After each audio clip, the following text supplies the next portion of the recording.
Hello there, Tom Holyby with National Guard Defense. Let's talk training. Let's talk dry fire practice, more specifically. And in that, you need to do it, okay? You need to do it, and you need to do it naturally. You don't need to go through this rhythm of unload and show clear, because it's not actually necessary, and it's not practical, okay? Because first of all, not every problem in which you draw a weapon requires that you use said weapon. If you're doing a draw, you don't actually have to press the trigger. That's not necessary. You're not really proving anything. You're not gaining an information. Well, I'm working the trigger. No, you're not. Most of you who are doing that, you're not paying it close enough attention to how that trigger is being manipulated to actually gain any data or information from that. You're just going through the motions. And I just loaded this, but now I'll unload it. So a lot of you, and I've seen this dozens of times when we do dry work in my classes, is you draw and you're not even really paying attention. You're just doing it because that's the motions. That's what you go through. I'm going to tell you, it's bad habits. It's bad habits in the making. It's training scars in the making. Not every time you pull a weapon do you actually have to press the trigger. You should see your sights, sight picture, sight alignment, and only then should you even think about pressing the trigger. Unless you're going to do it down here. That's called point shooting. But the trigger doesn't actually have to be manipulated. And in fact, I would argue against it. This should be conscious, articulable thought, meaning I perceive a threat. I don't actually physically have a threat. Just as much as we train ourselves to use the trigger, we should be teaching ourselves not to use the trigger, i.e., there's not actually a threat involved. Ability, opportunity, and intent. And when you do dry fire practice, that means that there is nothing to shoot at. What are you practicing? You're practicing restraint, okay? I don't think that gets paid often enough attention to. In fact, I see oftentimes in classes, people don't have restraint.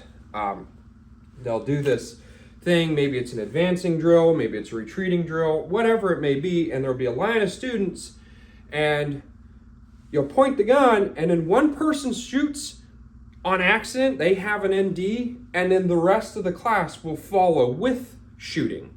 You didn't actually have the stimuli necessary to validate the trigger press, but now because you did that, there's a cacophony of other students all firing off their own guns. This is a problem. You didn't have the stimuli because you don't practice restraint. Now, for beginners, this is no big deal. You're here to learn, you're trying to learn restraint. You're trying to learn when, how, and where to use these things. But staying in the habit of always pressing the trigger, that's not restraint, that's just an automatic motion. Well, Tom, what if I really need it? Well, then you have all the opportunities. You should probably also have an airsoft gun or UTMs. You should hit the range and work on those practices individually, where the criteria, the context, and the stimuli are more in line with an actual use of force. Not, my TV, right? You don't actually have to unload your guns to do dry fire practice. You don't even have to touch the trigger because, again, no stimuli. Is there ability? Is there opportunity? Is there intent? What's my OODA loop state? No, okay. Because for every time a gun has to be fired, there's 6 times it doesn't. And that's kind of critical for us as civilian defenders, is we don't have to press the trigger every time we pull a gun. I know, if you're gonna draw it, you better use it. That's the most asinine bullshit brought about by dogmatic practices of silly people, and don't do that. You may draw a gun, and the guy goes, oh shit, never mind, and he walks the fuck away. Can you shoot him? I would argue you can't. That's called murder. Maybe he gives you reason, and maybe it's just a sound. What are you gonna shoot sound?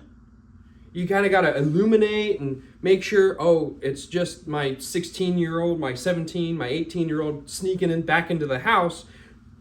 Now's not a good time to shoot him.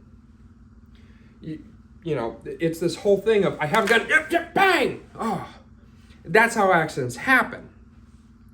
We're not treating them like they're loaded. In fact, we're going out of our way to unload them. Aha! Now I can break all 4 of the rules because I unloaded it and I showed clear. And now for my dry fire practice, I'm going to find an arbitrary spot on the wall where I think it's not going to do anything. You know, bullets do ricochets and weird things all the fucking time. And now I have my arbitrary spot and I'm going to not treat it like it's loaded. I'm going to point it at something I'm actually not willing to destroy, my wall. Because are you really willing to destroy your wall? No. I'm going to put my finger on the trigger, even though I'm not ready to actually fire this thing, because if I did this and it goes bang, I'm going to be really surprised. And I actually don't know what my target is and what's beyond it. Just, do you really?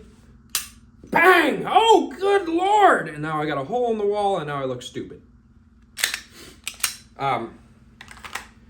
It's oftentimes that is paired with people obsessing about the speed of their draw and not the rhythm of their draw.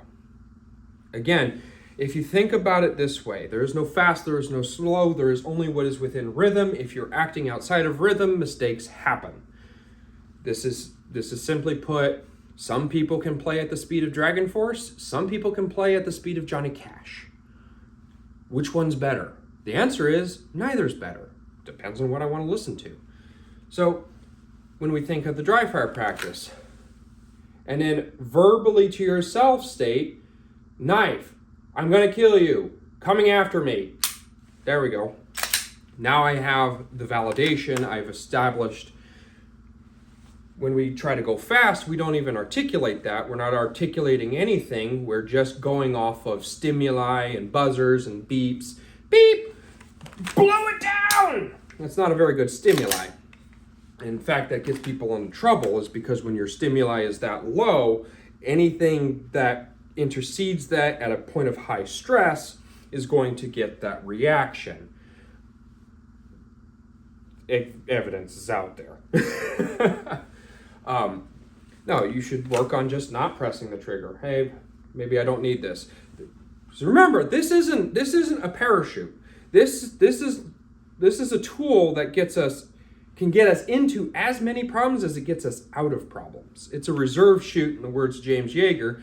The parachute was back up, go away. I don't want to. Sorry, sir, I can't help you. All right. That's the breakdown for us civilians who actually have to pay for all our expenses and whatnot. You want to avoid these civil suits. You want to try and make sure that you're not going to get snaggled up in the law because, my instructor said that this beep is my validation. Don't let a beep be validation. Beep. All right, now you're validated in shooting? I don't think so. It's a little bit more complicated than that. To be perfectly frank with you, it's actually a lot more complicated than just merely shooting guns to make my problems disappear.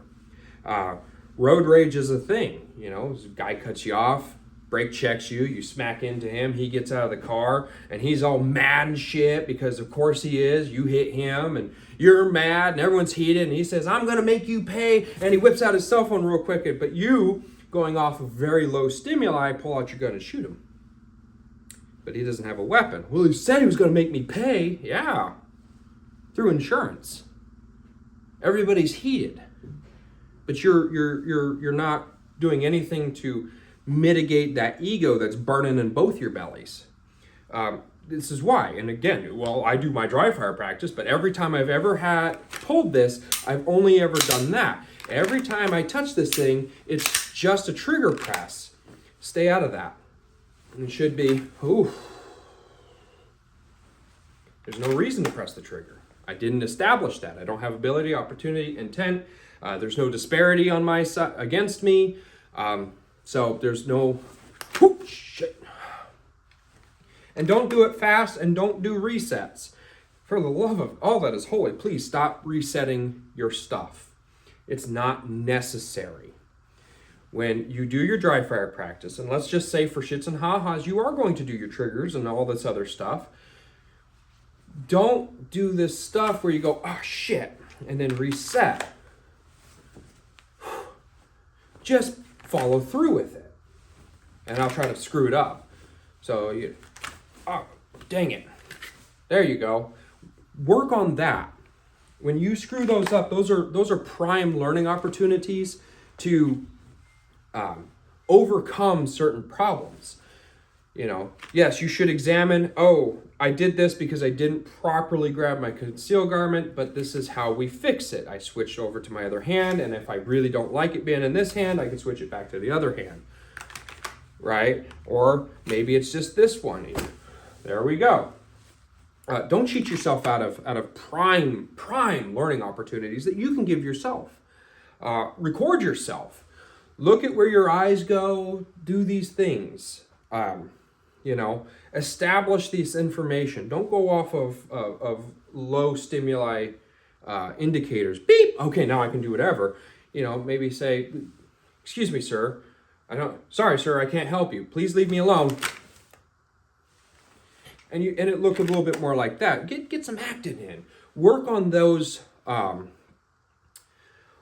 those verbal cues for yourself. Have them stowed away. I'm sorry, sir. I can't help you.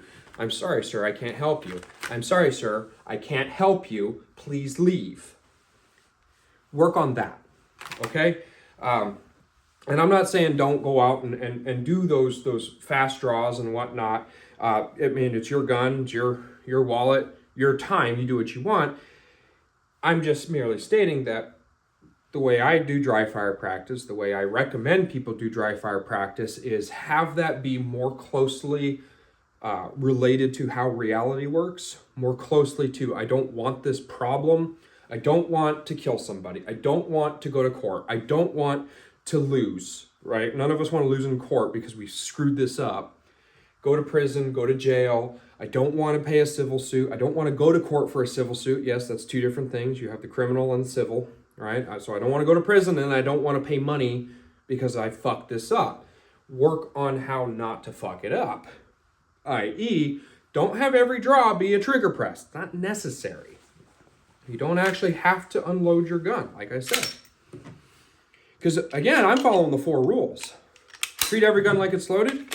It is loaded. Keep my finger off the trigger unless I'm ready to fire. Well, I'm not ready to fire. That's my wall. Know what your target is, what's beyond it? Yeah, my wall. And depending on where I live, like an apartment, a neighbor. And don't point at anything you're not willing to destroy. I'm not really willing to destroy my wall, but I'm more willing to destroy my wall than anything else. So there we are. That's just my 2 cents on dry fire practice. Work on the verbal cues. Work on your de-escalation tactics. You can do it while still validating drawing a weapon. Hey, I'm sorry, sir, I can't help you.